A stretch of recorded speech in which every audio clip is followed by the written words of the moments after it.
दोस्तों, मैं हूँ आपका दोस्त इब्राहिम राजपूत। आज मैं आपको दिखाता हूँ वो पौधे जो मैंने एक माह पहले लगाए थे वो कैसे हैं।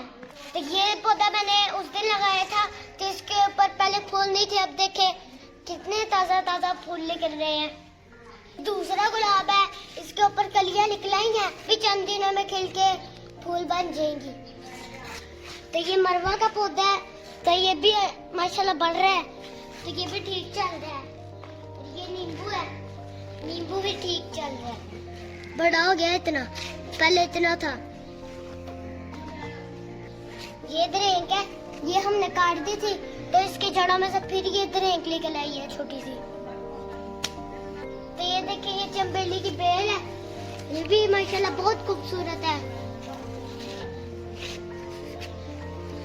तो ये गुलदस्ता बेल है, ये भी ठीक चल रही है, बढ़ रही है। और ये जो है ना ये अंगूर की है बेल, ये अमरूद है, इसके भी पत्ते बड़े प्यारे प्यारे निकल रहे हैं। और तो ये मोतियों के पौधे हैं, ये भी काफी माशाल्लाह प्यारे हो रहे हैं। तो इनके ऊपर कलियां भी बन रही है छोटी छोटी।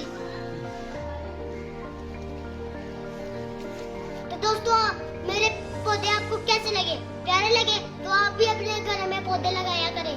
तो बहुत फायदे होते हैं, इससे ताजा ऑक्सीजन मिलती है और घर में खूबसूरती भी बढ़ती है, प्यारे प्यारे फूल भी लगते हैं और इन फूल की खुशबू पूरे घर का परफ्यूम की तरह महका देती है। दोस्तों आज वीडियो की यहाँ तक थी, तो मिलते हैं अगली वीडियो में, तब तक के लिए अल्लाह।